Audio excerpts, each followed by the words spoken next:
নমস্কার। কবিগুরু রবীন্দ্রনাথ ঠাকুরের কবিতা আমি।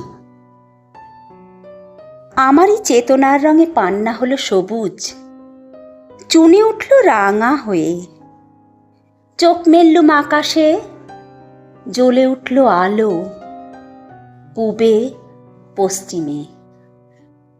গোলাপের দিকে চেয়ে বললুম, সুন্দর সুন্দর হলো সে। তুমি বলবে এ যে তত্ত্ব কথা, এ কবির বাণী নয়। আমি বলবো এ সত্য, তাই এ কাব্য। এ আমার অহংকার, অহংকার সমস্ত মানুষের হয়ে। মানুষের অহংকার পটেই বিশ্বকর্মার বিশ্বশিল্প। তত্ত্বজ্ঞানী জপ করছেন নিঃশ্বাসে প্রশ্বাসে, না না না, না পান্না, না চুনি, না আলো, না গোলাপ, না আমি, না তুমি। ওদিকে অসীম যিনি, তিনি স্বয়ং করেছেন সাধনা মানুষের সীমানায়, তাকেই বলে আমি। সেই আমির গহনে আলো আঁধারের ঘটল সঙ্গম, দেখা দিল রূপ, জেগে উঠল রস। না কখন ফুটে উঠে হলো হাঁ, মায়ার মন্ত্রে, রেখায় রঙে, সুখে দুঃখে। একে বলো না তত্ত্ব, আমার মন হয়েছে পুলকিত বিশ্ব আমির রচনার আসরে। হাতে নিয়ে তুলি, পাত্রে নিয়ে রং।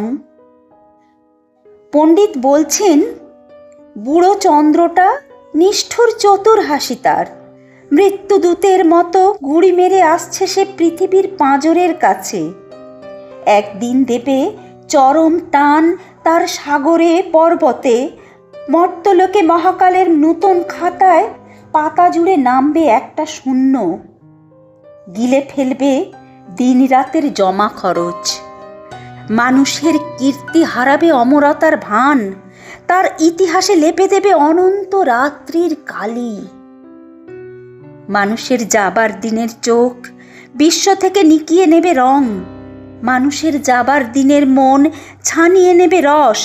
শক্তির কম্পন চলবে আকাশে আকাশে, জ্বলবে না কোথাও আলো। বিনাহীন সভায় যন্ত্রীর আঙুল নাচবে, বাজবে না সুর। সেদিন কবিত্বহীন বিধাতা একা রবেন বসে নীলিমাহীন আকাশে, ব্যক্তিত্বহারা অস্তিত্বের গণিত তত্ত্ব নিয়ে। তখন বিরাট বিশ্বভুবনে, দূরে দূরান্তে, অনন্ত অসংখ্য লোকে লোকান্তরে এ বাণী ধ্বনিত হবে না কোনোখানেই, তুমি সুন্দর, আমি ভালোবাসি। বিধাতা কি আবার বসবেন সাধনা করতে যুগ যুগান্তর ধরে? প্রলয় সন্ধ্যায় জপ করবেন, কথা কও কথা কও, বলবেন বলো তুমি সুন্দর, বলবেন বলো আমি ভালোবাসি। ধন্যবাদ।